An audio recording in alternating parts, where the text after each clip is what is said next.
You're listening ad-free on Amazon Music. Late at night in the fall of 1990, a woman stopped her car in front of her mailbox to check her mail. After grabbing the stack of letters, immediately she noticed one envelope in particular looked odd. Unlike the other letters in her hand, this one had no postage, no writing on it, and it was unsealed.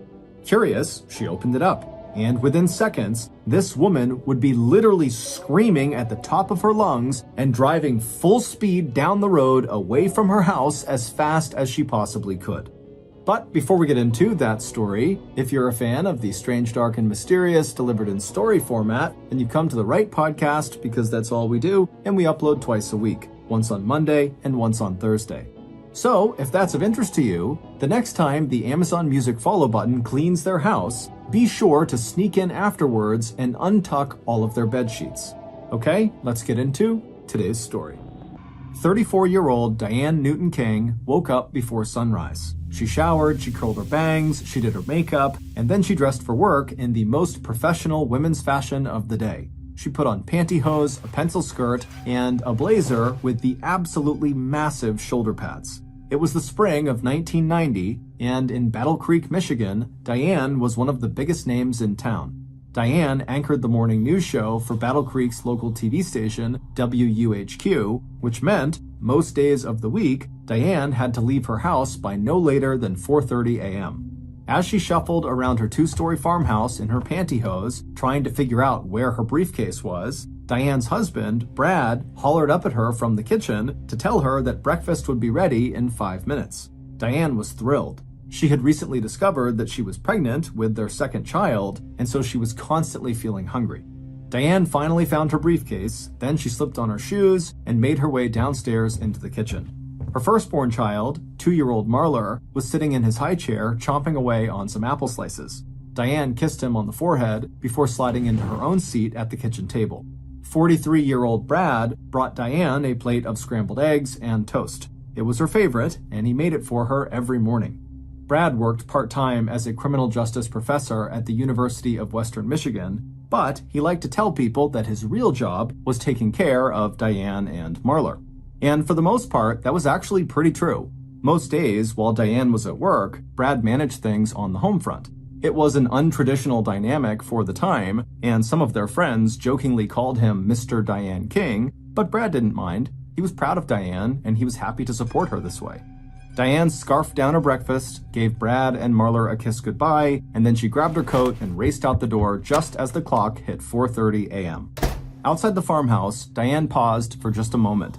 She'd always wanted to live on a farm, and when she looked out across their property, with the cement silo on the left and the old red and white Victorian barn on the right, and the hundreds of acres of farmland and woods surrounding the house, she felt like she was really living her dream, even though the family didn't do any actual farming. But someday, Diane thought, maybe after the baby came, she'd leave the TV station to focus on her family and maybe even grow a few vegetables. But for now, all that would have to wait.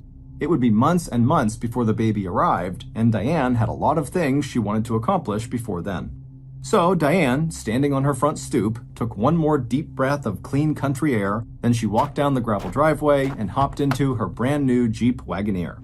Diane then slowly drove down her long driveway, and when she reached the black mailbox at the end of the driveway, she turned right onto Divison Drive, the street she'd called home for more than a year now.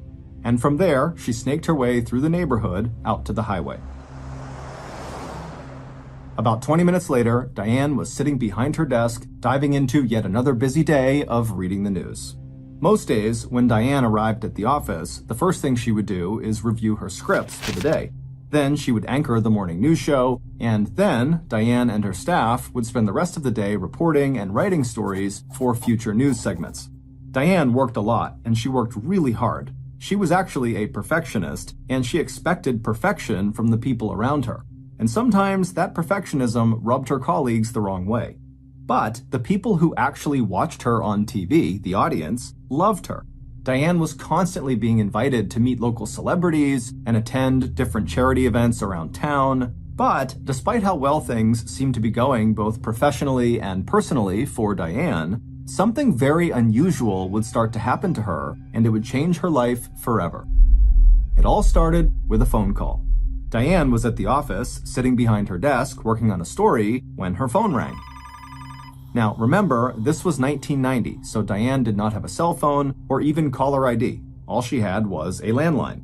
So Diane's phone began to ring, and without hesitation, Diane picked it up because the people who typically called her on this line were her colleagues or sources or people who knew her personally. But this day, the caller was not any of those things. Instead, the caller was a fan. Diane didn't ask the caller what their name was, but based on their voice, Diane guessed that the caller was a male, probably in his 20s or 30s.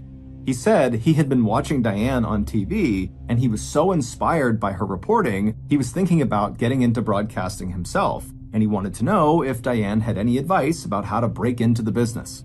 Diane was caught off guard that this guy got her number, but she was polite and professional, and ultimately recommended that he get enrolled in the communications department at the local community college. Diane even recommended specific classes she thought he should take.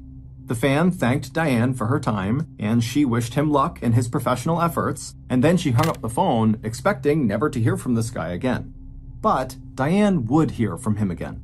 The fan started calling Diane's direct line on her desk on a very regular basis, sometimes as often as 3 times in a single week. And again, because Diane didn't have caller ID, she just kept answering his calls unintentionally.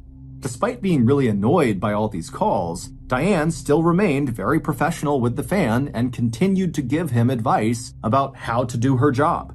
However, the more he called, the more Diane sensed there was just something off about the guy. For one thing, she started to suspect that he wasn't actually interested in pursuing journalism. The questions he asked her didn't feel like the kind of questions you would expect from someone who was looking for guidance or information or even mentorship. They felt like an excuse to contact her, like he was making up questions just so that he could listen to her answer them. And there was something else that seemed kind of creepy. The more Diane heard from this guy, the more she noticed he had this very strange way of talking. It was slow and kind of slurred, almost like he was under the influence of some drug. Now, nothing this guy said to her was ever overtly rude or threatening, but after several calls, Diane couldn't help feeling like this guy could be a danger to her. And she had good reason to feel that way. For the last 2 years, every supermarket tabloid in the country had been running these stories about the rise in celebrity stalking cases. And now, the problem had gotten so serious that even the legitimate newspapers were covering these stories too. There were stories about celebrities getting threatening letters, and stories about their homes getting broken into, and some of these stories ended violently. Just 1 year earlier, an obsessed fan in Los Angeles, California, had shot and killed a young television actress on the doorstep of her own apartment. And it wasn't just the media that saw these stalking cases as being a big problem. Slowly, the government was also starting to realize that something had to be done. The problem was, nobody really knew what to do about it. In the 1990s, there were no anti-stalking laws anywhere in the country. And neither psychologists nor law enforcement could say for sure if it was better to confront a stalker head-on or simply ignore them. Diane wasn't sure if her situation with her fan would be considered a celebrity stalking case, but she was definitely feeling a bit scared of this guy and just wished he would leave her alone. So Diane consulted with the people closest to her, and everybody offered her different advice. One of her friends told her to be nice to the guy because who knows what would happen if she made him mad. One of her colleagues suggested that Diane just tell the guy to back off, but Diane could see that there was potential for problems in both of those situations. So Diane turned to Brad, her husband, not only because he was smart and an objective thinker, but also because, in addition to being a part-time professor of criminal justice, Brad also used to be a police officer. Brad, who was very concerned about his wife's stalking situation, told her that the safest thing she could do was simply cut off the guy's access to her.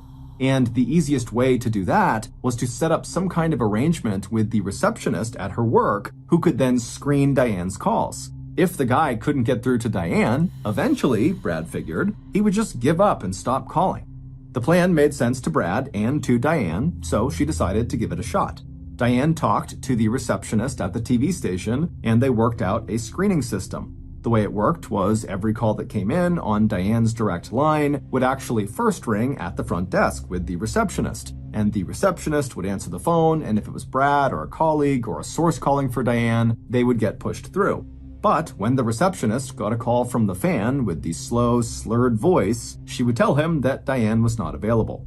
And the screening system worked great for several weeks. The fan would call and would be immediately turned away before Diane ever had to speak to him. But eventually, the screening system failed. One afternoon, around the end of the summer in 1990, Diane was in the newsroom sitting at her desk filing some papers when her direct landline on her desk started to ring. Diane picked it up before the end of the very first ring. She said, "Hello, this is Diane Newton-King." And when she heard the voice on the other end of the line, she was so startled she almost dropped the receiver. It was the fan. He said, "Hello, Diane." Immediately, shivers ran up Diane's spine. Before Diane could hang up, the guy told Diane that he liked the way she looked and that he wanted to meet her in person. Specifically, he said, "I want to go to lunch with you." Diane wanted to scream, but she was so flustered and so scared that she sort of just started stammering until finally she was able to compose herself enough to tell the guy that she appreciated the offer, but she absolutely could not meet him in person. Then she slammed the phone down and started sobbing at her desk.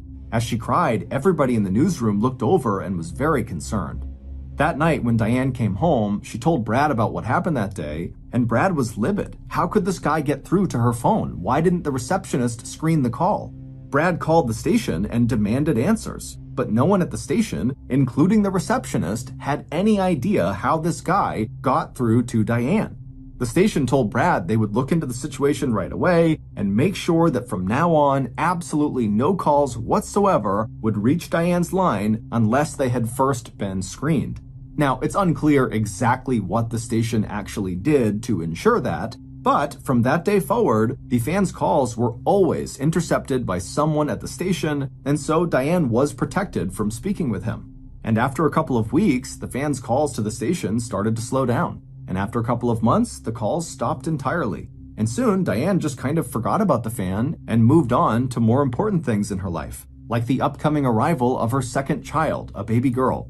And with this child, Diane was becoming more and more conflicted about what she wanted in life. Suddenly, her career just felt a whole lot less important than being home with her kids. And so she started talking more openly with her family and friends about potentially leaving the station after her daughter was born so she could be a stay-at-home mom and enjoy a simple farmhouse life with her family.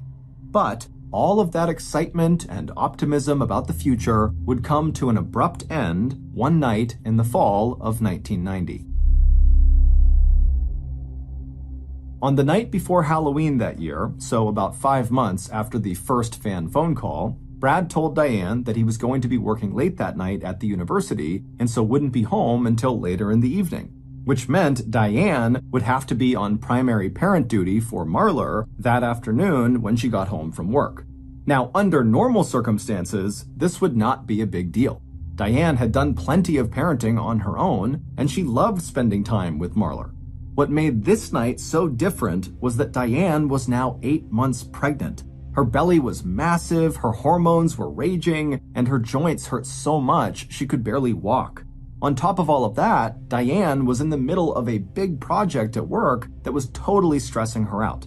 Nevertheless, when she finished her shift at the station that day, Diane drove to Marler's daycare, she picked him up, and then they headed home. By the time Diane turned onto her street, Divison Drive, Marler was already passed out in the back of the car in his car seat, and Diane's body was really starting to ache. So when Diane turned into her driveway, instead of stopping the car and getting out to get the mail in the mailbox by the road, she simply pulled the car right up alongside the mailbox and reached out and collected the mail through her window. And after she had the stack of letters sitting on her lap, she began flipping through them. And right away, one letter caught her attention. It was in a typical white envelope, just like most of the other letters in her lap, but this one had no postage and nothing written on it, and it wasn't sealed. Diane opened the envelope, retrieved the letter inside, and then opened it up to read, and what she saw instantly terrified her. There was just one sentence on the page, but it wasn't written by hand. Each letter of this sentence had been cut out of a magazine and then scotch taped to the page, like one of those ransom letters you see in the movies. The sentence on this strange letter read, "You should have gone to lunch with me." Diane knew immediately that this letter was from the fan. Clearly, he'd found out where she lived, and he'd visited her house that day to drop it off. In fact, she realized with sudden alarm that this guy might actually still be in the area, waiting for her to come home. In that moment, Diane forgot about everything else she had going on. She forgot about how much her body hurt and how tired she felt. She even forgot about the sleeping baby sitting right behind her. Diane just started screaming like a banshee. Then she threw the car into reverse, backed away from the mailbox, slammed on the gas, and drove away from her house as fast as she possibly could.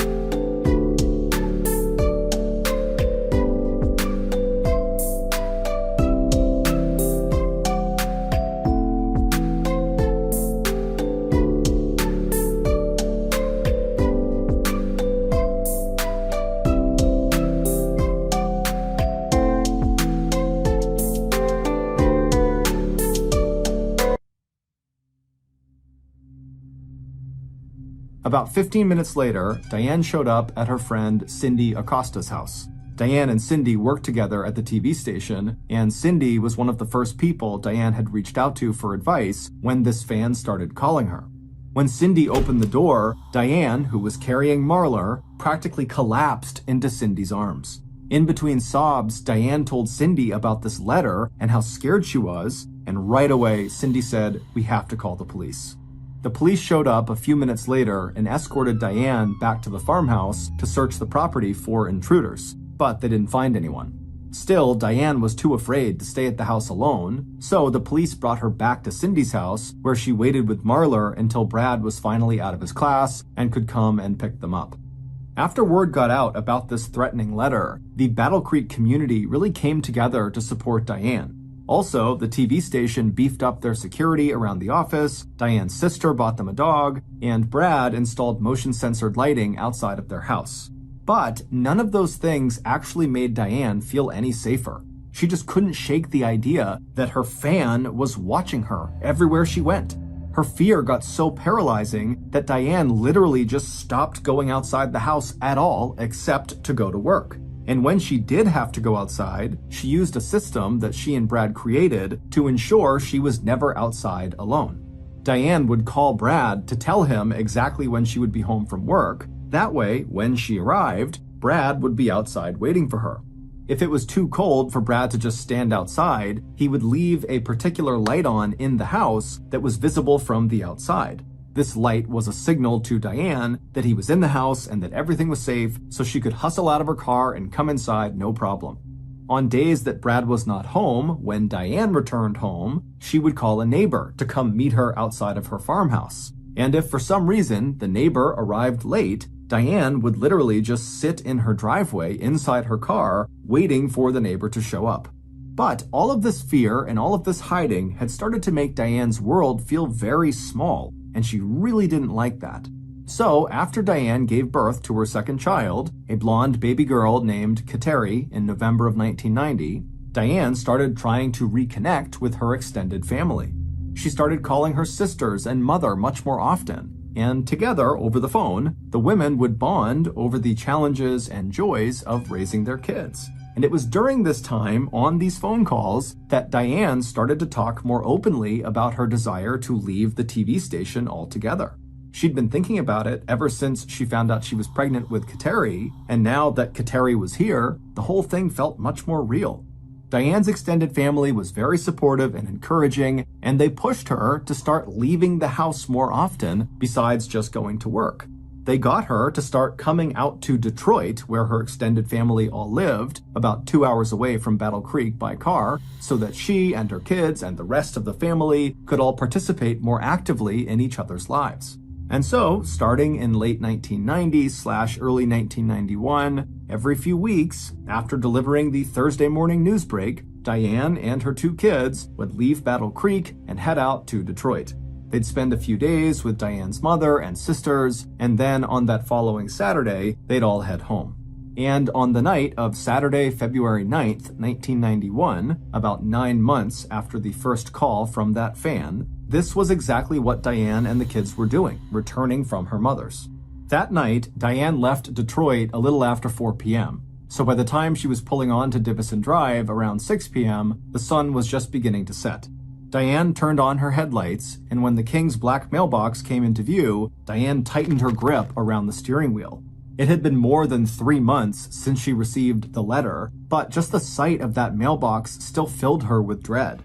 Diane turned onto the gravel driveway leading to the house, and as she made her way up the long, narrow path, she spotted the signal light on inside the farmhouse up ahead, meaning Brad was home and everything was safe and she could get out of her car and just go inside. But, as Diane was about to find out, Brad was not inside the house, and it was definitely not safe for Diane to get out of the car. About 30 minutes after Diane pulled into the driveway and saw the signal light, a call came into the dispatch office at the local police department. It was Brad, and he was hysterical. He was so shaken up by what he had just seen that he could barely form a sentence. But he was able to eventually communicate with the dispatcher that he'd just found his wife lying in their driveway, not moving, and there was blood in her mouth. When the police arrived less than 10 minutes later, they found Brad sobbing and pacing around the driveway. Diane was just lying in the middle of the driveway next to her car, and their 2 kids, 2-year-old Marler and 3-month-old Kateri, were still sitting in the back seat of the car, crying uncontrollably. The reason Brad had left them in the car was because, as cruel as it seems, Brad knew from his work as a cop and as a criminal justice professor that even just opening the door to the car could potentially contaminate a crime scene. The responding officer walked right up to Diane and knelt down next to her. Even without much blood, it was obvious that Diane had suffered some sort of horrible injury and was definitely deceased. The officer spent a few minutes looking her over and eventually found the likely cause of death. There were 2 bullet holes in her body, one in her chest and the other near her waistline. An autopsy would later reveal that the shot to Diane's chest had been the fatal one. It had caused so much internal damage that she had died within 3 minutes of impact. Initially, though, the police had no idea how long ago those shots had been fired. But when the officer touched Diane's body, he found that it was still warm, which meant her killer might still be in the area. Instinctively, the officer grabbed his radio and called for backup.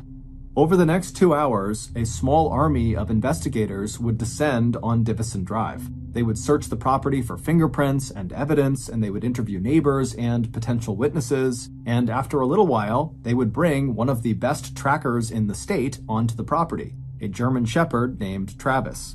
When Travis arrived on the scene, the dog quickly locked onto a scent trail. The dog took off running from the farmhouse straight back into the forest behind the home. The dog ran through muddy, brushy fields, then he crossed a creek, and then he sort of just stopped, turned around, and headed back to the farmhouse, where a crowd of investigators and neighbors were beginning to form outside. At the time, Travis's handler assumed that the dog had just kind of lost the scent at some point in the woods, and that was why he had stopped, turned around, and just gone back to the farmhouse. But many months after that night, once the police had figured out what happened to Diane, they would look back at Travis's initial movements that night and realize the dog had not simply given up and returned to the farmhouse. The dog had just continued to follow the scent trail, which happened to stop somewhere in the middle of the woods, turn around, and then come back to the farmhouse. In fact, that night that Diane was discovered, the killer was standing right outside of Diane and Brad's home among the police and onlookers. After being arrested, Diane's killer did not confess to the murder, and so we don't have every detail of what happened in the final moments of Diane's life. However, based on several key interviews and pieces of evidence, this is what investigators believe happened to Diane.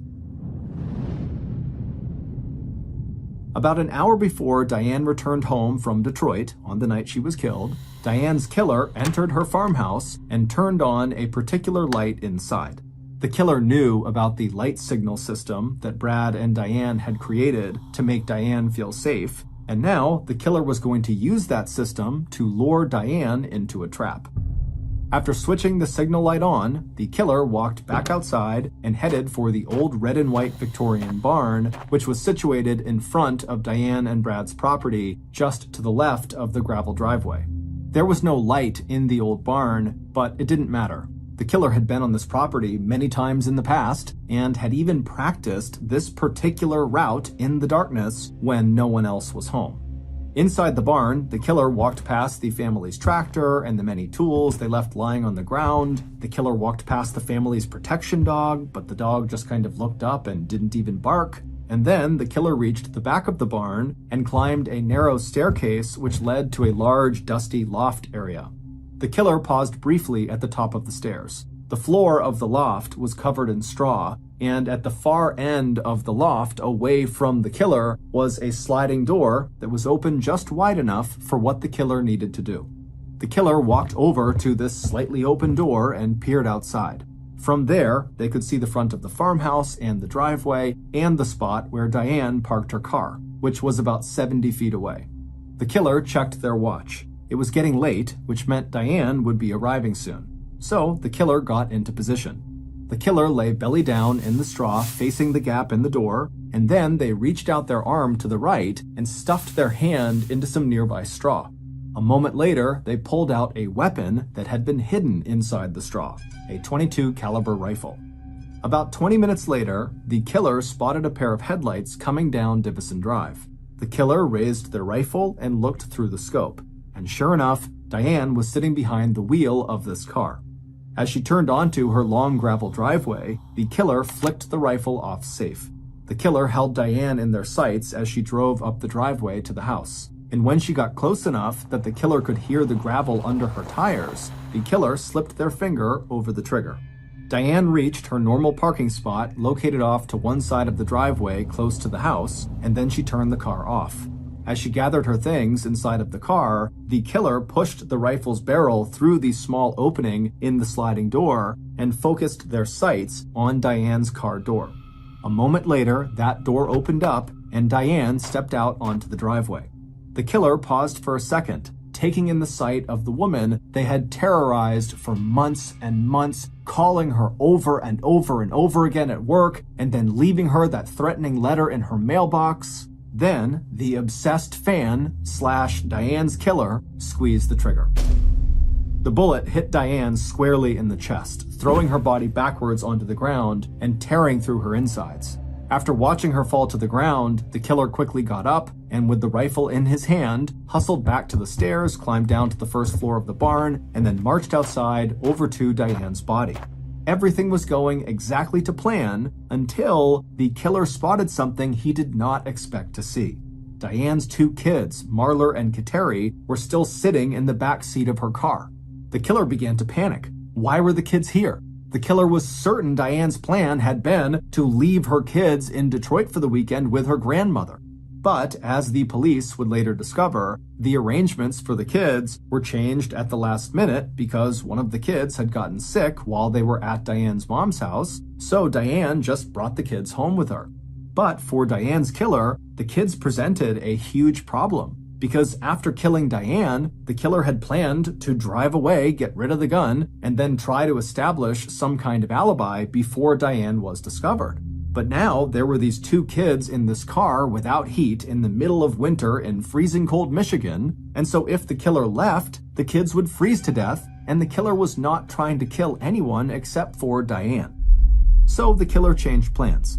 First, he turned away from the kids, crouched down, and then fired an additional shot into Diane's body to make sure she was dead. This was the shot that tore into her waistline. Then the killer turned and ran into the forest behind the farmhouse and charged through muddy, brushy fields across a creek to a spot where they were able to hide the rifle, and then the killer turned back around and ran back to the driveway of the King's house. When the killer got there, they ran up to the car window and looked inside and waved to the two kids and said, "Everything's gonna be fine, okay? Daddy's here. I'm gonna make a phone call and then I'll be right back."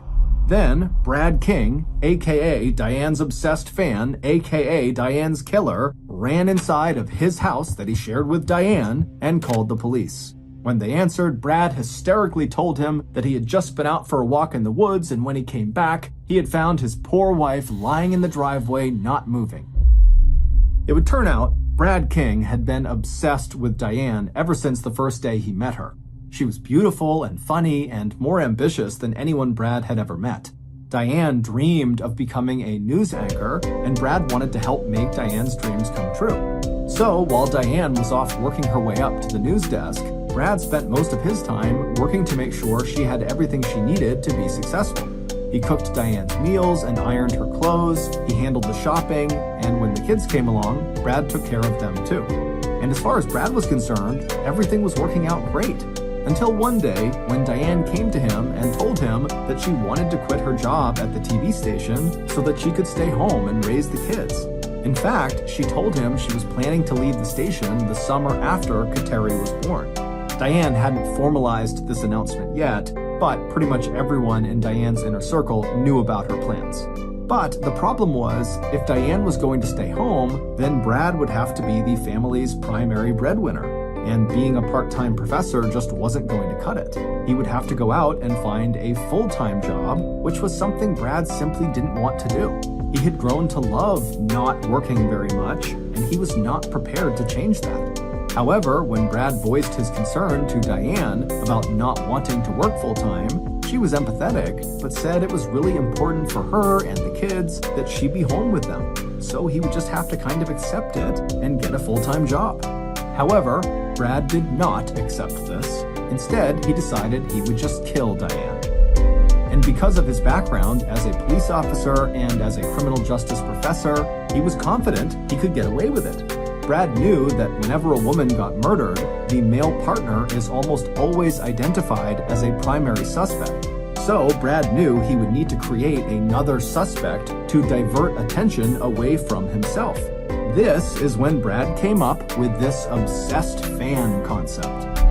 About 10 months before Diane's murder, Brad began calling Diane's TV station, pretending to be this obsessed fan. He would intentionally slur words and slow down his speech to make sure Diane could not recognize him. Then, about 5 months after that first call, when by this point everybody in town knew about Diane's stalker, Brad decided to up the ante. On the night before Halloween, Brad left that threatening letter in the mailbox. He used cutout letters so Diane could not identify his handwriting, and he did it because he knew that type of letter would be more intimidating because of its use in scary movies. And the letter worked. It terrified Diane, and most importantly, it brought more attention to this fake fan, to the point where the police were actively searching for this person. This obsessed fan had become so real that by the time Brad was ready to kill his wife, he felt certain that nobody would even look twice at him.